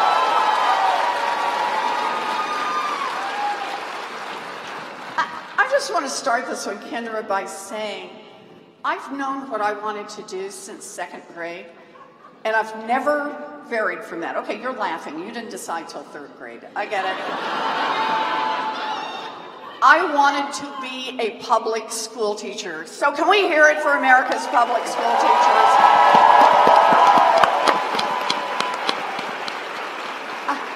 I used to line my dollies up and teach them. I was tough but fair. My family didn't have much, and by the time I graduated from high school, we didn't have the money for me to apply to college, much less to be able to go. My big chance, it's a twisty, turny story, but my big chance was an opportunity after I was married, had dropped out of school, to get an education at the University of Houston, which back then was a commuter college that cost $50 a semester. I held on for dear life and I became a special needs teacher. I have lived my dream job. I see what education does and the opportunity, and I see it from both ends. I see it because of what it opened for me, the public schools I went to as a kid, the opportunity to get a college diploma, and ultimately I went to a public law school. I believe that public education is part of what creates opportunity in America, and my investment for that runs deep. So, how do we do it? Let me just give you a couple of ideas. First, we start with a wealth tax on the top 1/10 of 1% in America. 2 cents. And we then spend that 2 cents to provide universal childcare, universal preschool for every 3-year-old and 4-year-old in this country, to raise the wages of our childcare workers and our teachers, to make sure that our schools have the funding they need, that they have the buildings they need, that teachers have the training opportunities they need, to provide tuition-free technical school, community college, and 4-year college for every one of our kids, and to cancel student loan debt for 95% of the people who've got it. That puts money in. and that will make a big difference in our schools. But it won't do it all by itself. The second part, in America, we need to make it easier to join a union and to give unions more power when they negotiate. And nowhere is that more true than with our teachers. Because when teachers get out on the front line, sure, they talk about teachers' salaries, they talk about their working conditions, but our teachers are out there fighting for our children. So we need to support the power that they need by making it easy for them to be unionized. So thank you. Thanks. No, hold on. Thank you. We're going to do one more question. Okay. One more question. We have 2 minutes. Good. All right. This comes from Daily Coast community member DHL, not to be confused with the international conglomerate. I was just going to say. Logistical conglomerate. The ideological balance of the Supreme Court was unfairly tilted to the right when President Barack Obama was robbed of his opportunity to appoint a replacement for Scalia. How do you intend to restore ideological balance to the Supreme Court? So I thought unfairly was putting it rather diplomatically here. The Supreme Court seat was stolen by the Republicans in a naked power move. So I'm going to do this one 2 ways. One is just to talk straight on about the Supreme Court. I'm very uneasy about proposals that would further politicize the court, but there are a lot of different proposals out there that people are talking about that try to depoliticize. For example, using Court of Appeals judges on a rotating basis so that you have an expanded pool. There are a lot of different ways to look at this. But we have to be clear. We cannot have a Supreme Court that undoes everything that we fight for and believe in as a democracy. That's part one. But I want to do a part two. And that is, for far too long, we have been relying on the Supreme Court when it hasn't helped. Understand this, for 47 years now on Roe versus Wade, we keep hoping the court is going to protect us. The court is our only protection. Well, you know, here's the deal. About 3 out of 4 people in America believe that Roe versus Wade should be the law. And when that's the case, then it's time for legislative action.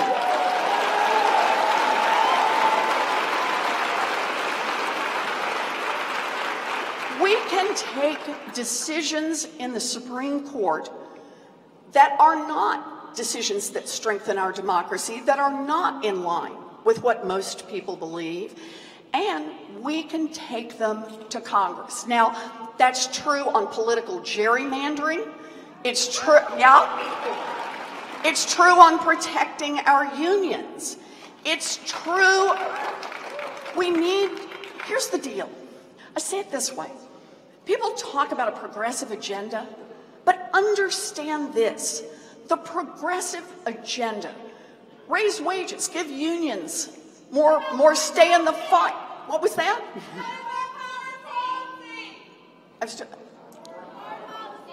Foreign policy. That's not going to be in this. Yeah, that's try to wrap it up, folks. Okay, I think they're not going to give me another 2 minutes for Sorry, foreign policy. yeah. But the point is, let me do this. A progressive agenda is supported by somewhere between 2 out of every 3 Americans and 3 out of every 4 Americans. The progressive agenda is America's agenda, and we need to get out there and fight for it. People told me we would never get a consumer agency, and the reason we wouldn't get a consumer agency was because the big banks didn't like it. Well, yeah, they didn't like it, duh. It cost them a lot of money.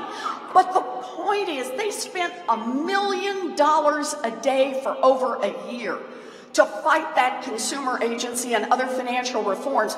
People in this room fought back. And at the end of the day, you don't get what you don't fight for. We got in that fight, and that's how we got a strong agency. We got to do this, and we got to do it in area after area after area. Most of America The wealth tax is not only something Democrats love, it's not only something independents love, a majority of Republicans across this country support it. Canceling student loan debt, it's not just something Democrats like, it's independents and Republicans who are struggling with student loan debt.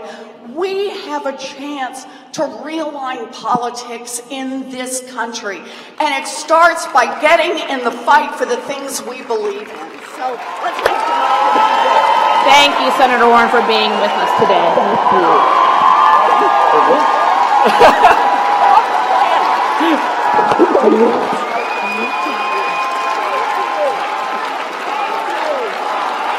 Thank you. Yes.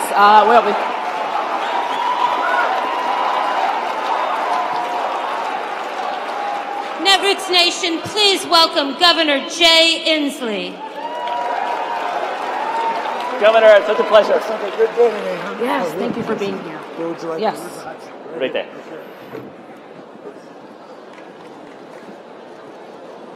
All right, settle down, everyone. Governor Inslee, thank you so much for being with us today. You recently penned an op-ed in the New York Times with Governors Kate Brown of Oregon and Gavin Newsom of California on the importance of fighting the Trump administration's ongoing efforts to discourage immigrant communities from participating in the census. What was the genesis of that joint statement, and why is this so important? The genesis of that statement is that we need to make Donald Trump a blip in history so America can continue its march to liberty and freedom. That's generally the genesis of it. Look, I have made a multi-year career so far standing up against the heinous abuses of this administration. This is just the most recent. I'm proud that when the president announced his Muslim ban, it took me 3 nanoseconds to be the first governor of the United States to stand up against his Muslim ban and sue him now successfully 22 times to stop his abuses of the United States Constitution. We know there is no question that this latest effort to depress participation in democracy, which is his census question, was a very ill-disguised attempt to do it.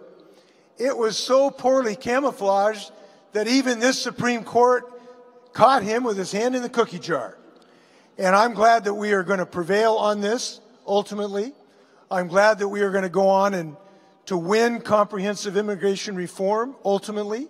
And one of the ways we're going to do this is to get rid of the filibuster so we can start to make progressive advances in the United States Senate.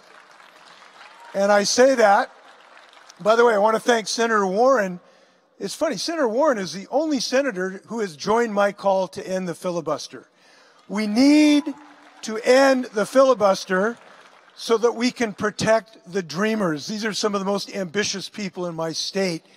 I'm proud to have been one of the first governors to get them educational benefits, and I'll look forward when we get rid of the filibuster so progressive policies can again move forward in the United States Senate. Thank you. Governor, the gig economy like Uber and Lyft is changing the face of the American workforce, leading to new potential ways of exploiting the working class.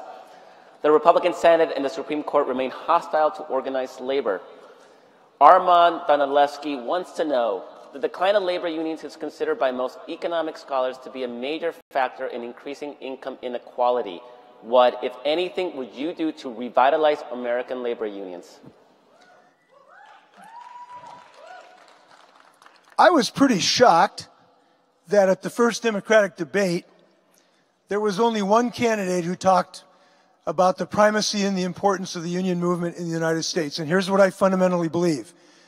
The people who gave us the weekend, which are the union members, need to give Americans a raise again by restoring the power of collective bargaining to the United States of America. And I fundamentally believe that. I think, and I hope we'll talk about my clean energy and climate crisis issues at some point this afternoon.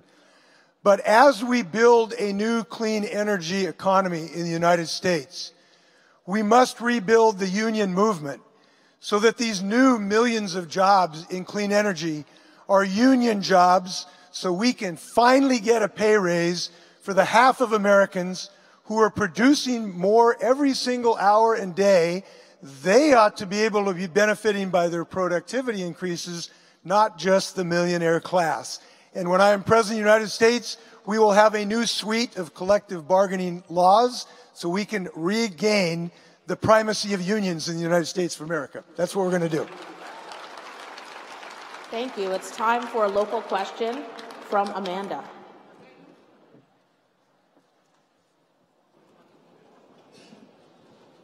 Hi. My name is Amanda Troutman. I'm with Planned Parenthood of Southeastern Pennsylvania. States have enacted an unprecedented number of medically unnecessary abortion restrictions to limit or ban abortion access this year. For example, many women must receive state-directed counseling designed to discourage them from having abortions. Some states require individuals to wait 24 to 72 hours before they can obtain an abortion. These restrictions disproportionately impact young people, people with low incomes, and people of color. What would you do as president to ensure that people are able to access abortion services without these barriers? A lot, and I'll tell you what that is. There's kind of a story. I'm running for president. I hope you've heard about that. And the reason is that I believe my state, under my governorship, has been a template for progressive success that we need to use across the United States. And when you think about the progressive values that we all hold dear here in this hall, we have basically advanced most all of them in the state of Washington, this being a prime one. I've stood up for a woman's right of choice since 1988, when I beat a Republican in a 65% Republican district and has ever done for the last 30 years. And one of the most important things we've accomplished recently, which we will make federal law as a civil right, is we have passed our Reproductive Parity Act to make sure that women have insurance coverage for reproductive health care, because reproductive health care is health care fundamentally. And this needs to become a civil right in the United States. And we should not just depend on the United States Supreme Court. This needs to be a civil right in the United States federally. It should not be a matter of what zip code you are in about whether or not you have this liberty right. And by the way, this is an issue of freedom. This is a freedom issue. We need to have women's freedom across the United States and do what we've done in the state of Washington. Now, I want to come back to this issue, but to do this, we need to get rid of the filibuster so we do not allow Mitch McConnell to block reproductive parity protection in the United States Senate. And I'm committed to that, and I hope you can help me. I want to thank you for your leadership. We are going to get to climate to answer your question, but we have a couple other questions first, if that's okay. You bet. Ariel Barr from our community wants to know, what would you do to increase access to quality, affordable childcare for working families, especially those with infants and toddlers? I've got a toddler, so I know the struggle. And what would you do to enhance paid family leave opportunities?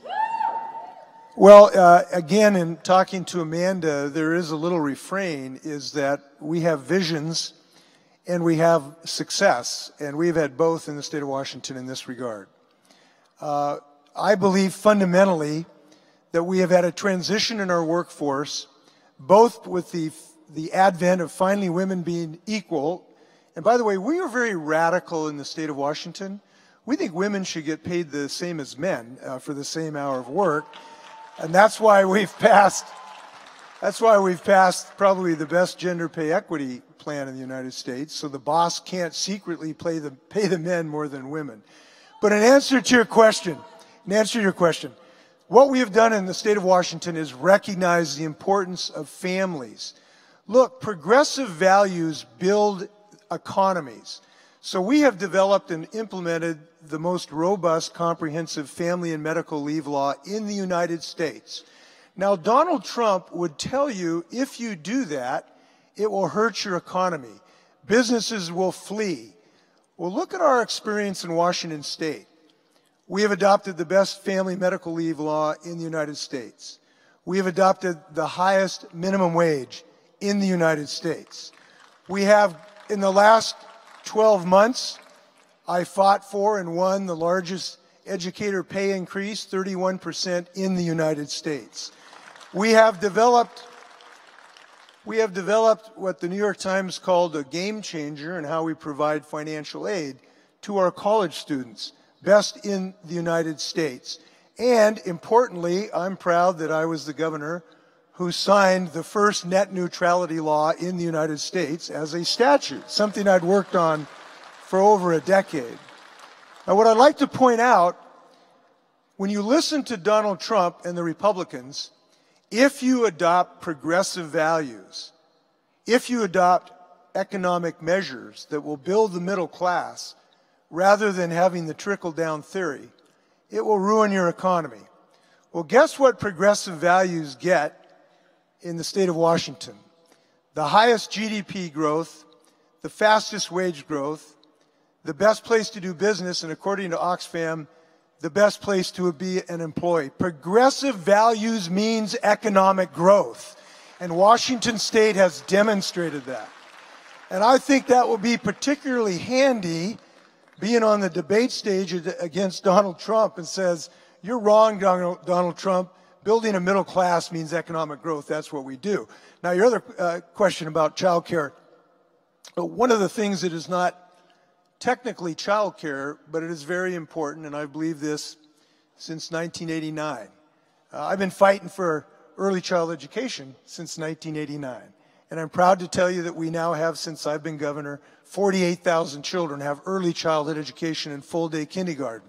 Not technically childcare, but we need more than just childcare. We need education for these 3- and 4-year-olds. And here's why I believe this. One of the reasons I believe this. We know our nation still lives in a shadow cast by centuries of racial disparities that have infected our society. We know we have experienced a school-to-prison pipeline. We know that geography has been destiny for too many of our children. It is my view that every single 3-year-old in America ought to have the same opportunity and break the racial disparity chains that have bound this nation so poorly. And when we get every child in that opportunity, we're going to see kids do great. So that's what I believe. Thank you so much. So we have another community activist question coming up.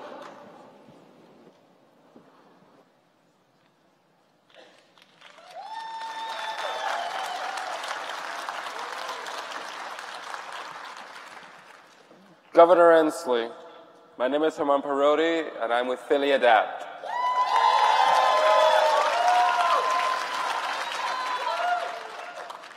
If elected president, will you sign the Disability Integration Act, H.R. 555 S117, or similar legislation intended to end the institutional bias in Medicaid-funded long-term care?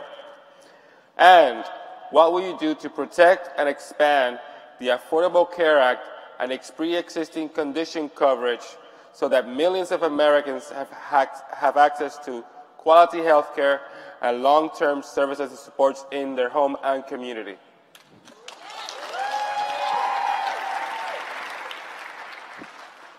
This is very close to my family, in part because my son helps run a group called Outdoors for All, and it provides outdoor recreation for people with challenges. If you ever get up to Washington, come on up and we'll get you kayaking and skiing.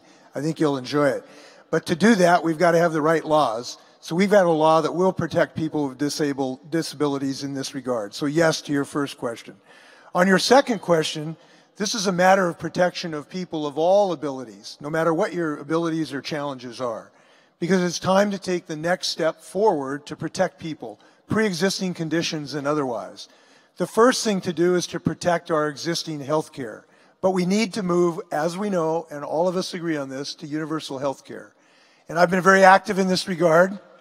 We should not just wait for the federal government.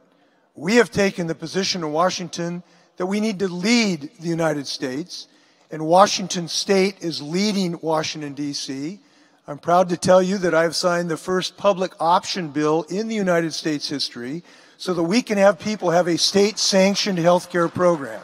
And that includes protection for pre-existing conditions big time. Now, it's not just health care. We haven't stopped there. We know that employment is a big deal for people with disabilities. It's people with disabilities have suffered unemployment way too high. And I can tell you that we have been very dedicated in my administration to get people of all abilities to get employment. Come on up. I'll get you to go kayaking and a job with the state of Washington. Thanks a lot. Thank you, Governor.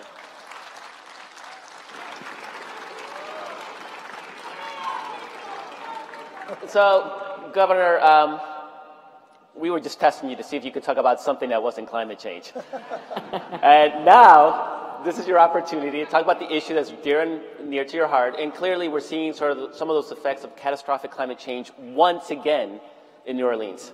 So, what would you do to address this climate crisis? Well, first I would remove Donald Trump, who caused climate change a hoax. We know this. Wind turbines don't cause cancer. They cause jobs. And we are going to create a clean energy revolution, so we put 8 million union people to work building a clean energy economy in the United States. That's what we're going to do. Now, there are many reasons to do this. One of them was brought home to me about an hour ago. I was at a park with a community that has suffered because of the oil refinery that just blew up here in Philadelphia. And this is a group called Philly Thrive. And this is a group that has been breathing the toxins from that refinery for a long time. And I met a man named Sanyar Pitts and his 6-week-old daughter, Aya. And what he told me about the climate crisis was that he knows, and he'd heard about some of the work I've done about, the public option. He'd heard about that. He'd heard about our great minimum wage. He'd heard about the fact that I'd been the first one to stand up the Muslim ban. He'd heard about these things. But he said, ultimately, those things don't matter unless we defeat the climate crisis. And he had little Aya in his hands. And I'll just tell you this, if I am given this high honor, I will be thinking a lot more about 6-week Aya than I will the CEOs of the fossil fuel industry who need to have their stranglehold on Congress broken so we can develop a clean energy economy. We need, as a party, look, I think we've been too timid on this. We need to stand up against the fossil fuel industry. We need to take away their $20 billion largesse of subsidies. We need to do something real, and this is, I'm serious about this. We cannot defeat the climate crisis by sort of Hallmark cards to the future. We need to face down the fossil fuel CEOs and say, your days are over. And I'm proud to tell you that I'm the candidate, and I'm the only candidate to say this very clearly. Defeating the climate crisis has to be the #1 priority of the United States of America. I believe that wholeheartedly. I believe that because if it's not job one, it won't get done. And I'm the candidate that says we've got to move on this. Time is a wasting. Look, this is our last chance. So I'm the candidate and the only candidate that says this. We've got to get off coal in this country. That is the only route to survival. And I'm the candidate in my plan that is made clear, and I'm pleased that Representative Ocasio-Cortez, who has inspired us to higher effort, has called my plan the gold standard, as has Greenpeace. And it follows the success we've had in the state of Washington. You know, you listen to Donald Trump, and he would argue that if you adopt a clean energy platform, it'll crater our economy. Well, guess what? We've passed now a best 100% clean electricity bill in the United States, the best energy efficiency bill. We have 50,000 people driving electric cars. We have now created a $6 billion wind industry in the state of Washington. As a result, we have the best economy in the United States. And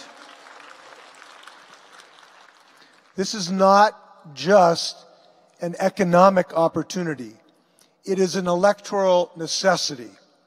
And here's why I believe this. Donald Trump did something really interesting the other day. He went out and tried to tell us he was an environmentalist. a couple days ago. Remember that? Why would anyone make such a fool of themselves to try to make a statement like that? Well, it's pretty clear when you think about it. It's because he realizes that this is his weak spot. He is hemorrhaging support all over the United States by gutting our environmental laws. His team has gone to him and said, we're going to get killed on this if we don't do something. This guy has shown us a route to defeat him. And in my experience in defeating Republicans, as I have in so many occasions, is we need to go at them at their weakest point. The climate crisis and Donald Trump's foolishness and his insistence in turning over our nation air to the fossil fuel industry is his weakest point. I believe we should identify our strongest candidate to defeat him at his weakest point. We will defeat him on the climate crisis measure, and I'm bound and determined to do that. So that's what I'm all about in that regard. Thank you so much. We have time for one more question, if you can answer it in 2 minutes. I know it's going to be tough because this is a big question. President Trump has done a lot of damage to our international reputation through his approach to foreign policy. And Daily Kos user Mr. Rochester would like to hear more from you about what you might do differently in your approach to restoring America's reputation and turning around our foreign policy, particularly when you talk about the deterioration in our relationships with Latin America and how that's contributing to some of the other issues in America. Well, I don't think I'll get an argument in this room that he has been one of the more destructive forces in our ability to form productive alliances. He has created an image of the United States as a go-it-alone, divisive country rather than one that works with the rest of the world. He has bred a sense of chaos in every single thing that he has touched internationally. He has centered his entire international relations on fear rather than confidence and on hope. And it seems to me that maybe one of the first acts as president is I ought to think about getting a Secretary of State who has asked us to embrace more unity across the world and more love rather than hate. So my first act will be to ask Megan Rapinoe to be my Secretary of State.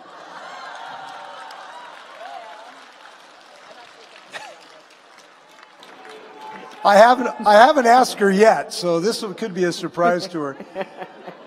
Well played. Well played. I actually believe this because I think what she has said that has inspired us so much is such an antithesis of the president's foreign policies. And generally speaking, we know several things. We are stronger when we are in an alliance than when we go it alone. America has led the world and joined others in successful alliances. We won World War II because we had a successful alliance.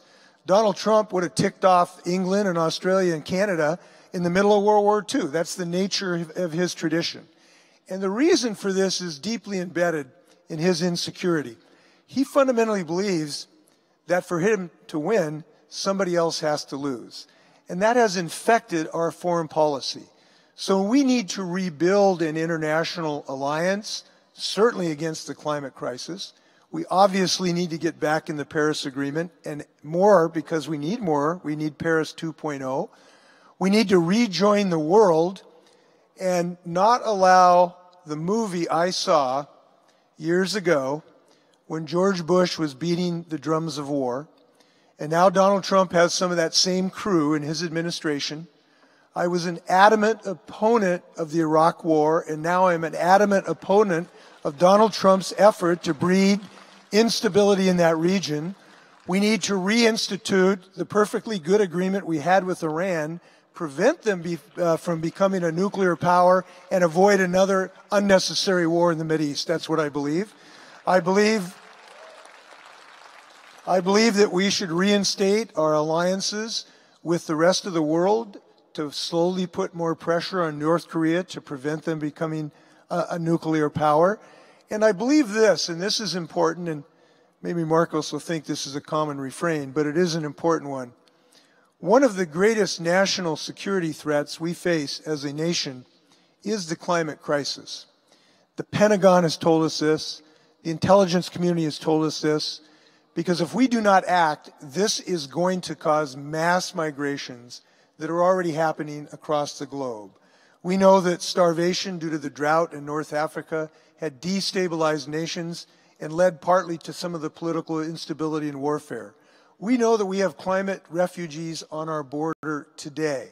So I believe one of the most important national security alliances we have to forge is with the rest of the world, to lead the rest of the world, and I believe it is America's destiny to lead the rest of the world in a clean energy economic revolution, to lead the rest of the world to defeat the climate crisis. To do that, we need a new president. I would be honored for your consideration. Early to bed, early to rise, work like hell and organize. Let's go elect new president. Thanks a lot. Thank you so much for being here, Governor Inslee. Thank you. Thank you. Thanks for everybody. Nice. I wish you had a good conference. We just wrap it up. Huh? I think we just wrap it up. Yeah. Okay. So how refreshing was it that everybody answered the questions they were asked? We didn't have to press them to answer anything. They did it on their own. And I do want to thank those who pressed us for answers. Thank you so much to all of the community, to those who submitted questions, to all of you joining here. Again, you're part of an historic Netroots Nation. We have more sponsors, more media, more scholarships for lower income activists, and best of all, more of you. Both more of you here on site in Philadelphia and more of you out there on the live stream than ever before. That shows how powerful we are, and we expect to see more of you in 2020. Yeah, we organize, we win. So thank you all so very much. Let's go out and make some victories.